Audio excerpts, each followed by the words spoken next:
সমস্যাটা হচ্ছে যে তৃণমূল কংগ্রেসের যেসব স্যাটেলাইট গুলো আকাশে ছাড়া আছে আর কি, তাদের কার্যক্ষমতা খুব কমে গেছে।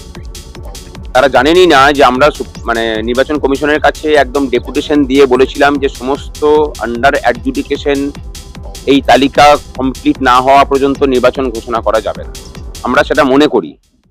নাগরিক অধিকারের জায়গা থেকে যদি মনে করেন তাহলে এটা খুব পরিষ্কার যে একটা মানুষ এখন তাকে অ্যাডজুডিকেশনে রাখা হয়েছে, এমনটা তো হতেই পারে যে তার কাছে সমস্ত তথ্য আছে, তিনি কালকের দিনে প্রমাণ দিলেন এবং তার অ্যাডজুডিকেশন উঠে গেল।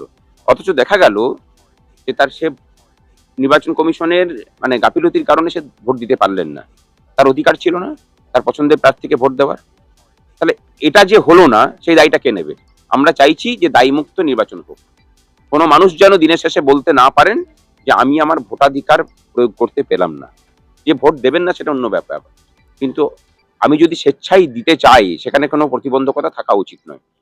আর একটা কথা, আমরা অত্যন্ত খুশি যে আমাদের রং নিয়ে ওনারা কনফিউজ ছিলেন দীর্ঘ ৩ বছর ধরে, কিন্তু আমরা যে পারি সেটার যে ওনাদের দৃঢ় প্রত্যয়, এটা দেখে যে তৃণমূল কংগ্রেসের তাবর লোকেরা মানে অভিষেক বন্দ্যোপাধ্যায়ের লোকজন নিয়ে ভলভো বাসে চেপে গিয়ে ওই বকেয়া নিয়ে ধর্ণা দিতে গিয়েছিলেন, তারপরেও কিছু কানামুড়ো নাড়াতে পারেননি।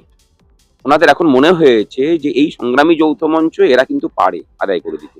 আমরা শুধু একটাই কথা বলছি, আপনাদের যা বকেয়া আছে এক এক সময় এক এক রকম সংখ্যা আসে, আপনারা একটা শ্বেতপত্র প্রকাশ করে আমাদের হাতে তুলে দিন, রাজ্যবাসী দেখুক, তারপরে রাজ্যবাসীর কাছেই আমরাই দায়িত্ব নেব। কোনো পয়সা সরকারি এক্সচেকার থেকে খরচা করতে হবে না, আমরা নিজেদের পকেটের পয়সা খরচা করে রাজ্যবাসীর স্বার্থে দিল্লিতে গিয়ে ধর্ণা দিয়ে হোক, যেভাবে হোক আমরা সেই টাকা আদায় করে নিয়ে আসবো, দায়িত্ব আমরা নিচ্ছি। আমরা দিনের শেষে এটা খুশি যে আমাদের ক্ষমতা সম্পর্কে ওনাদের এতটা দৃঢ় প্রত্যয় তৈরি হয়েছে। ধন্যবাদ, ভালো থাকবেন।